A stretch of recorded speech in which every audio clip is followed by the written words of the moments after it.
Makam Agung adalah sebuah situs makam kuno yang terletak di Desa Makam Agung, Kecamatan Arusbaya, Kabupaten Bangkalan. Dulunya tanah makam merupakan tanah perdikan yang tergabung dalam Desa Palkaran. Perdikan ini bebas dari pajak namun harus melakukan kerja rodi kepada raja. Beberapa tokoh yang dimakamkan di kompleks Makam Agung ada 3 orang, yaitu Kyai Pragalbo yang dikenal dengan nama Pangeran Palkaran, meninggal pada tahun 1450 Saka. Yang kedua, Kyai Pratanu yang dikenal dengan Pangeran Lemah Dhuwur. Dan yang ketiga, Raden Koro yang dikenal dengan nama Pangeran Tengah. Sejarah beberapa tokoh yang dimakamkan di kompleks Makam Agung dimulai dari Kerajaan Majapahit, tepatnya Raja Brawijaya V yang sudah masuk Islam. Siapa tokoh Brawijaya V ini? Merujuk pada beberapa sumber buku yang berjudul Madura Onzins, Four Senses, yang dimuat Satbong van het Zetlats Cakradiningrat. Di dalamnya tercatat bahwa Brawijaya V memerintah tahun 1468 sampai dengan 1478 Masehi. Dengan demikian, yang dimaksud Prabu Brawijaya V adalah Bre Kertabumi, sumber lain yaitu JLA Brothers, DRNJ Krom, dan Praroton 1897 halaman 40 menyebutkan bahwa yang meninggal pada tahun 1400 Saka dengan Candra Sangkala Sunyanora Juganing Wongyang di kalangan masyarakat sering disamakan dengan Sirna Ilang Kertaning Bumi yang dimuat dalam Kitab Serat Kanda. Brawijaya V menurunkan 2 orang anak dari 2 orang selir. Selir yang bernama Endang Sasminto melahirkan Lembu Peteng, sedangkan selir yang mempunyai sebutan Putri Cina melahirkan Aryo Damar. Aryo Damar mempunyai anak bernama Menak Senojo. Menak Senojo mempunyai anak bernama Aryo Timbul. Aryo Timbul mempunyai anak bernama Gendut, dan Aryo Gendut mempunyai anak bernama Aryo Pojok. Sedangkan di pihak Lembu Peteng mempunyai anak bernama Aryo Menger. Aryo Menger mempunyai anak bernama Aryo Pratikel, dan Aryo Pratikel mempunyai anak Nyai Ageng Budo. Nyai Ageng Budo inilah yang nantinya kawin dengan Aryo Pojok. Perkawinan inilah yang menyatukan 2 keturunan, yaitu keturunan Aryo Damar dan keturunan Lembu Peteng yang nantinya menjadi cikal bakal kota baru yang disebut Palkaran. Kiai Demang Palkaran mempunyai anak Kyai Pragalbo yang kemudian dikenal dengan nama Pangeran Palkaran. Pangeran Palkaran mempunyai 3 orang anak, yakni Kyai Pratana Pratunu yang dikenal dengan nama Pangeran Lemah Dhuwur, Kyai Pratoko yang dikenal dengan nama Pangeran Weleran, Kyai Pratoko yang dikenal dengan 6 Pangeran Tumenggung Puro. Suatu ketika Pangeran Pratanu bermimpi mendapat tamu orang asing yang mengaku bernama Syahid Maghribi yang meminta kepada Pangeran Pratanu untuk masuk agama Islam, dan yang menjadi guru agama Islam adalah Sunan Kudus. Pangeran Pratanu menghadap kepada orang tuanya yaitu Pangeran Pragalbo. Pangeran Pragalbo memerintahkan kepada Patih Bagena untuk pergi ke Kudus dan menemui Sunan Kudus. Setelah belajar agama Islam kepada Sunan Kudus, kemudian Patih Bagena melaporkan kepada Pangeran Pratanu. Selanjutnya, Pangeran Pratanu melaporkan kejadian itu kepada Pangeran Pragalbo. Walaupun menerima dengan marah-marah, akan tetapi selanjutnya sadar dan menganjurkan kepada Patih Bagena supaya mengajarkan agama Islam dengan syarat tidak dengan cara kekerasan.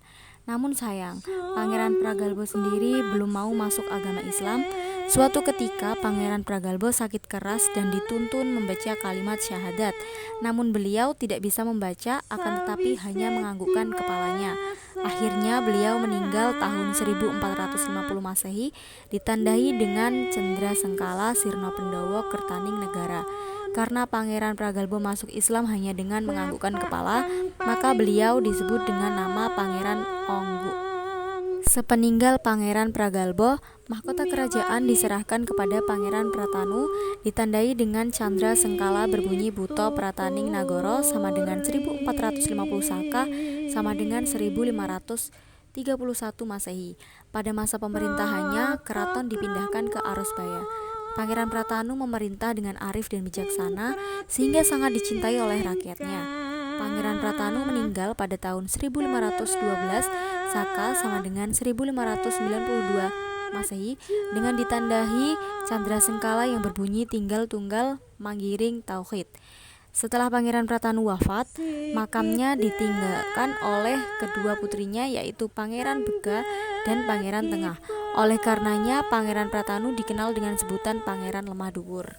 Pemerintahan selanjutnya digantikan putranya yang bernama Raden Koro dengan gelar Pangeran Tengah dengan ditandai Cendrasengkala yang berbunyi Sinembah Putra Pandowo Ratu sama dengan 1512 Saka. Pada masa pemerintahannya, Sampang dan Blega tidak mau tunduk kepada Arosbaya. Lama pemerintahan Pangeran Tengah 30 tahun, yaitu hingga tahun 1542 Saka sama dengan 1621 Masehi dengan ditandai dengan Candra Sengkala berbunyi Netro Papat Yokso Prabu. Pangeran Tengah meninggalkan seorang istri dan seorang anak laki-laki yang kemudian oleh ibunya diserahkan kepada pamannya yaitu Pangeran Sotomoro di Madegan, sedangkan di Arosbaya digantikan adiknya yaitu Pangeran Mas. Situs makam agung terdiri dari 3 lahan, yaitu halaman pertama merupakan ruang tanpa makam yang ditandai dengan sebuah gapura berbentuk tugu. Halaman ini merupakan halaman kosong yang cukup luas. Batas halaman ini dengan halaman 2 berupa sebuah gapura dengan ukuran 6 meter, lebar 1,63 meter dan tinggi 2,6 meter. Halaman 2 merupakan ruang di mana terdapat sebuah pendopo baru. Batas halaman 2 dan halaman 3 ditandai dengan sebuah gapura yang pernah direnovasi pada tahun 1930 sampai dengan 1940 Masehi. Bentuk arsitekturnya berupa bentuk candi bentar semu dengan ukuran panjang 2,50 cm, lebar 1,48 cm dan tebal 0,57 meter. Pada halaman 3 memiliki 3 buah batur, di mana batur makam bagian barat. Batur pertama terdiri dari 22 buah makam dengan tokoh utama Kiai Pratanu, Penembahan Lemah Dhuwur. Lantai batur terbuat dari batu putih yang disusun berjajar. Bangunan ini menghadap ke selatan, ditandai dengan letak pintu masuk berada di selatan. Ragam hias yang terdapat pada bagian bawah bangunan berupa ukiran salur-saluran gelung. Pada bagian sisi selatan batur, tepatnya pada sebelah timur tangga atau pintu masuk, terdapat pilar yang berbentuk miniatur candi yang terdiri dari bagian kaki, tubuh, dan atap candi. Pada posisi utara, tepatnya di sebelah utara atau atas makam Kiai Pratanu, terdapat 3 buah praba.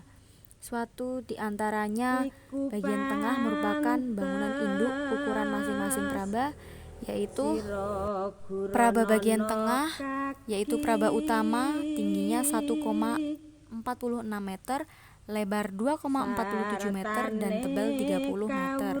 Praba kiri atau barat tingginya 1,28 meter, lebar 3,65 meter dan tebal 17 meter. Praba kanan atau timur tingginya 1,27 meter, lebar 3,35 meter dan tebal 17 meter. Pada batur tengah terdapat 9 makam dengan tokoh utama Raden Koro atau Pangeran Tengah. Beliau adalah putra Kiai Pratanu yang merupakan ayah dari Pangeran Cakraningrat I atau Praseno. Bangunan batur tidak beragam hias, lantai dari tanah. Makam utama berbentuk sangat sederhana. Prabaya polos tidak beragam hias. Ukuran bangunannya batur, yaitu panjang sisi barat 7 meter, sisi utara 5,66 meter, sisi timur 6,75 meter, selatan 5,50 meter dan tinggi 0,60 meter. Sedangkan ukuran praba tingginya 1,57 meter, lebar 2,44 meter dan tebal 0,23 meter. Praba bagian tengah, yaitu praba utama, tingginya 1,46 meter, lebar 2,47 meter dan tebal 30 meter. Praba kiri atau barat tingginya 1,28 meter, lebar 3,65 meter dan tebal 17 meter. Praba kanan atau timur tingginya 1,27 meter, lebar 3,35 meter dan tebal 17 meter. Pada batur tengah terdapat 9 makam dengan tokoh utama Raden Koro atau Pangeran Tengah.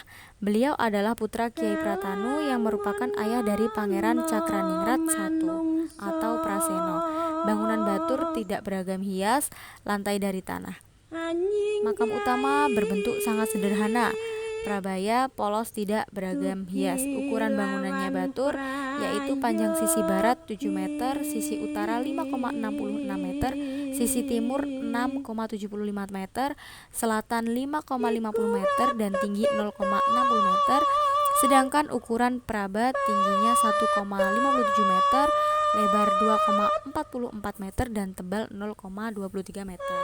Pada batur ini terdapat 6 makam dengan tokoh utama Kiai Pragalbo atau Pangeran Islam Onggu, ayah dari Kiai Pratanu. Lantai batur dari bahan batu putih, pintu terdapat di sebelah selatan, batur menghadap ke selatan. Ragam hias yang terdapat pada bagian atau sisi barat dan selatan berupa ukir-ukiran dan hiasan medalion yang sudah distilir bermotif daun-daunan. Pada bagian sudutnya terdapat bentuk seperti stupa. Ukuran bangunan batur panjang sisi utara 6,78 meter, sisi selatan 6,60 meter dengan tinggi 0,60 meter.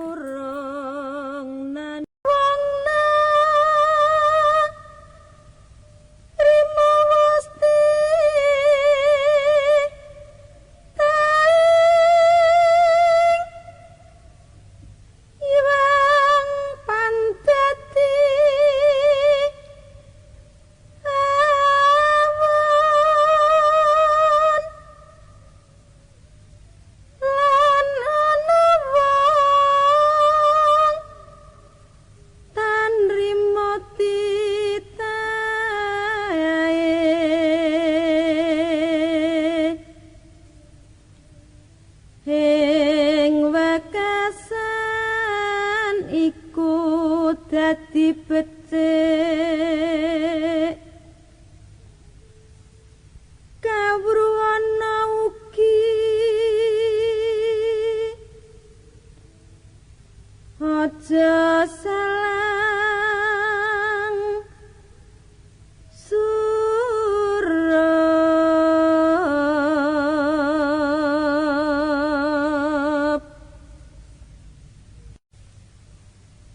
yen wong enom panwas tamtu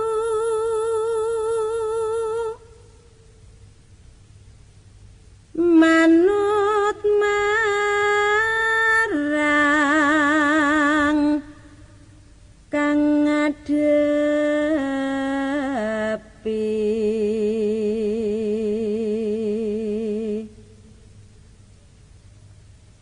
Yen kang ngadep akeh bangsat datan burung bisa cuti.